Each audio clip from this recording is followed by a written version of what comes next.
YouTube, everybody in the YouTube land. Just to show y'all what the weather's like here. Snow, ice, been pouring the rain. I've had a windshield wiper, about the last inch and a half of it, come off. And I don't know if you can hear that, but it's a squeaking. I gotta get that replaced. The last video I posted, I spoke on this. In the last video, I was wearing this shirt. It's been, I don't know, 4 or 5 days ago. This just so happens to be my favorite shirt in this weather. I'm on I-69 just north of Fort Wayne, Indiana. I'm going to Battle Creek, Michigan. What's happening, everybody? What's happening? I can't really read the comments and talk and respond. I'm sure this video is going to get a lot of traction from the people that normally don't watch me. This is a religious video. If you have any doubts towards God, I highly suggest you listen to this. Just a brief history of my life growing up. I always went to church with my mother when I was young. Grandparents got me when I was 4. We walked across to the church several years, and then the time I was a teenager, we went to a Pentecostal church, 2 different ones, and from there up to when I got married with my wife, we went the first few years, and since I've started truck driving, I've not really went. And as we all have trials and tribulations and monkeys on our back and all of those things we deal with and go through. You know, I've had several that I just couldn't seem to get rid of. After praying and praying and praying and praying and praying about it, it didn't seem to ever really get better. You know what I mean? I'm going to stop there and tell you what happened. Last week, I was in Michigan, where I'm going now. Didn't have no real good service. That's why I'm doing this video before I get there. My wife couldn't get a hold of me. When I made my delivery, started heading back, I got service, and I finally got a hold of her. And this is what happened that night. My wife woke up around 3:30, 4 o'clock in the morning. She said she was having the same nightmare she had been having several nights in a row about her grandmother that had passed away.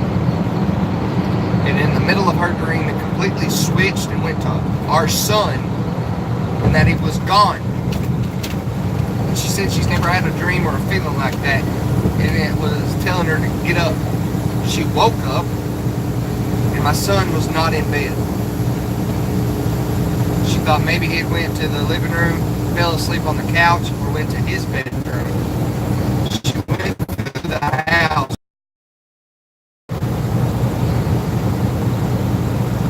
We had a kitchen table, and the back was wide open. So at this point, my wife realized my 4-year-old son, main lock on the door, and is out. She don't know if he's dressed. She don't know how long he's been outside or where he. She immediately runs to our bedroom, throws a robe on, gets her iPhone, and walks through the yard. It's like 25 degrees, something like that. I can't remember. About a week ago. Freezing cold. 3:30, 4 o'clock in the morning. My son's nowhere to be found in our backyard or our front yard.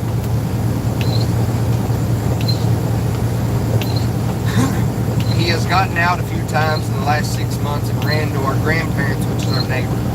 She thought maybe it went down there. There's about an acre in between us. He was nowhere in what we call the orchard. She went down there. He was nowhere around their house. None of the lights was on. You know, he had beat on the door and woke my grandparents up and them have him. They was dead asleep. My wife then realized he's not in our house or in our yard. He's not in between our grandparents and our house, and he's not at the grandparents' house. She immediately starts beating on their window, screaming. Wakes my grandparents up and says, our son says his name, that he's gone. She don't know where he is. They get up. They spend a good 15, 20 minutes looking, because we live right next to a main highway, a county road, and people fly. It's not along the ditches. My wife, which has never went around our cattle, she's scared to death of them, crawls underneath the barbed wire and is running through the field at 4 o'clock, 4:15 in the morning, screaming at the top of her lungs his name with her iPhone light, running through the middle of cattle. She's barefoot. There's a pond 200 yards, 300 yards from our house. She went down there praying to God that he wasn't in the pond. He was nowhere to be found. My grandparents, at this point, they're all crying, bawling their eyes out, screaming, crying, trying to find him. My grandpa went across the road into the tree farm, which a few of y'all have seen, our neighbor's tree farm. He wasn't there. He wasn't at the church, in the graveyard. They spent 15, 20, maybe longer. At that point, they realized they had to call the law.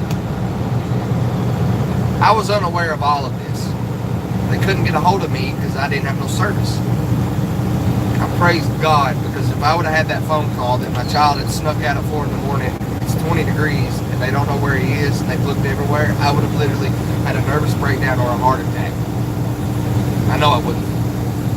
But when they called, apparently somebody had found him. They said, you know, we have him, we're going to bring him. Deputy sheriff brought him.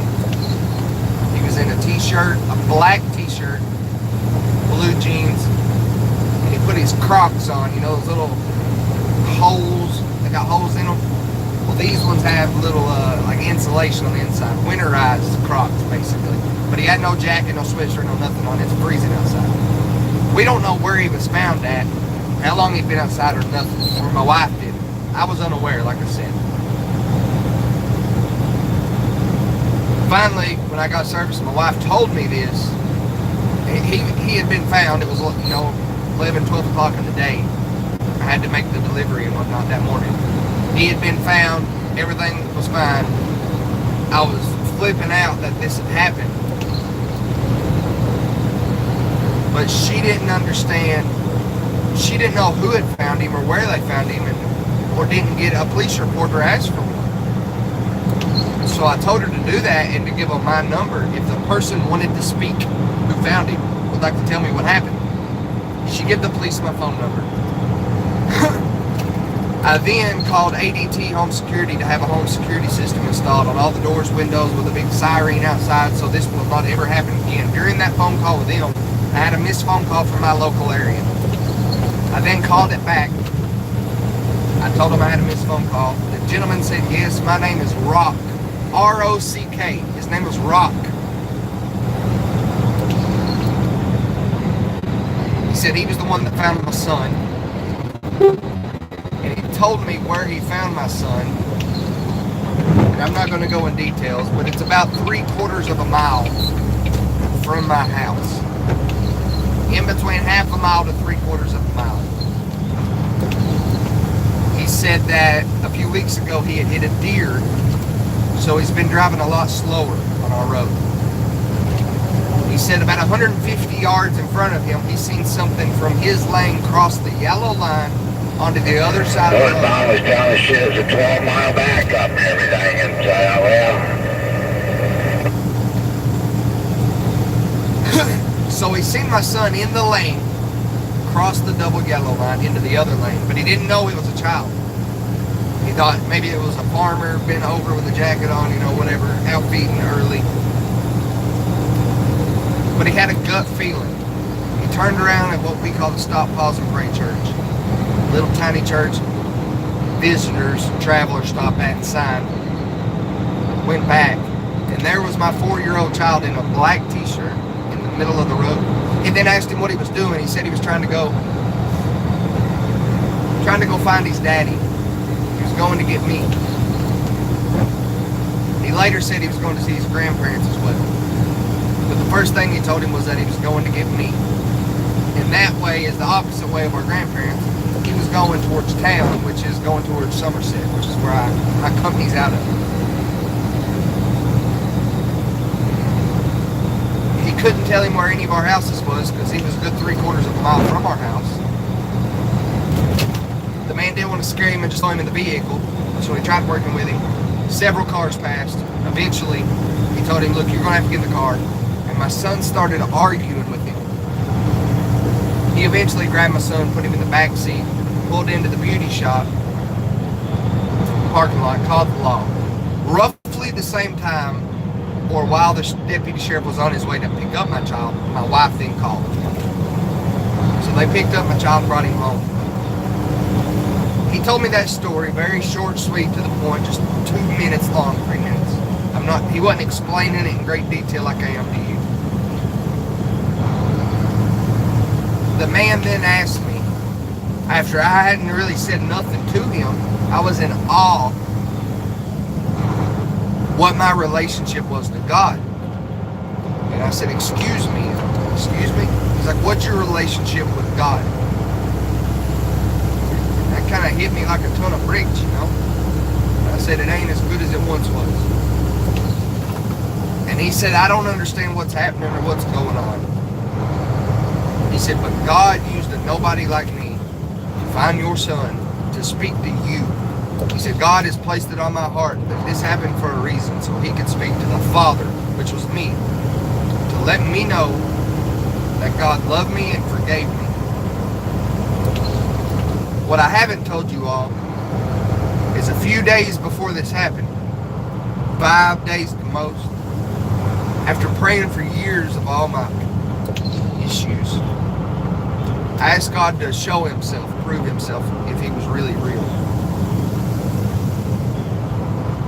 Less than a week later, he used the thing that I love more than most, more than my own life, to show me that he had a hand over my child.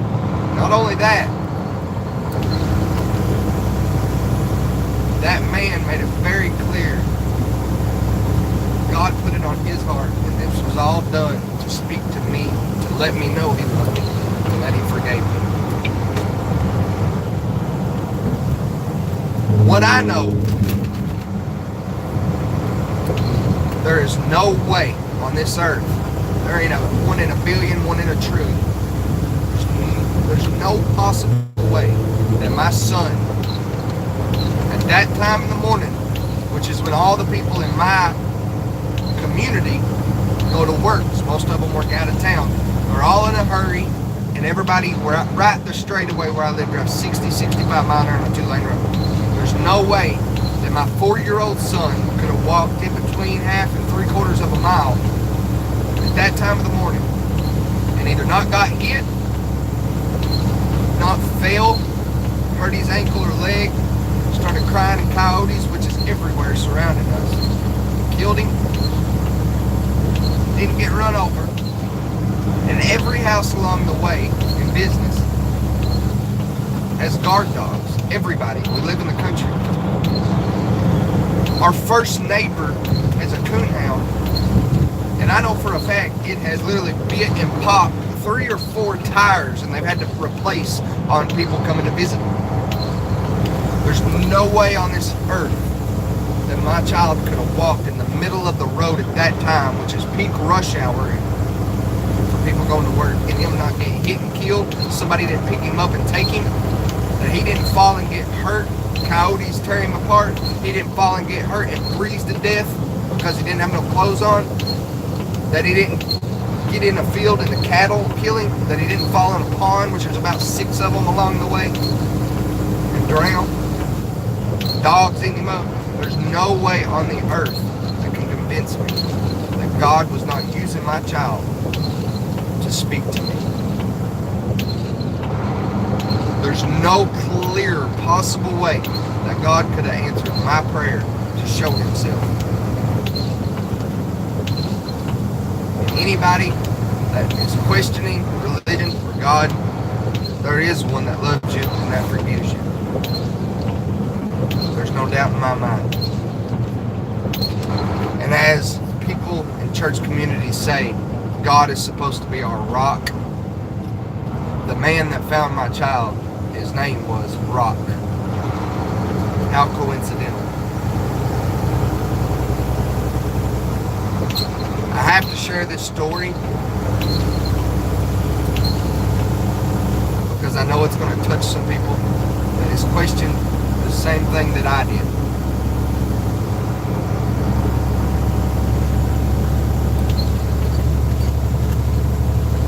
I don't know how people expect God to speak to them or talk to them, and I didn't know myself.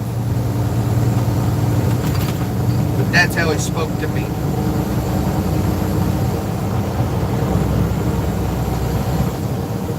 I just hit ice. I'm sliding. The roads got real bad, y'all. But I'm gonna get up here and pay attention to these roads. I just wanted to share this with all y'all out there, us truckers. We're out on the road. We don't get to go to church like we used to.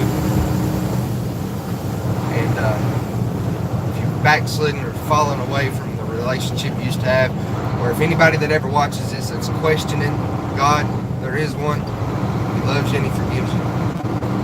You can't tell me otherwise now. People, we only die once. We can live every day. Make the most of it. Do whatever it is in this world that you want to do. Y'all be good or be good at it. Keep it between them ditches. Peace.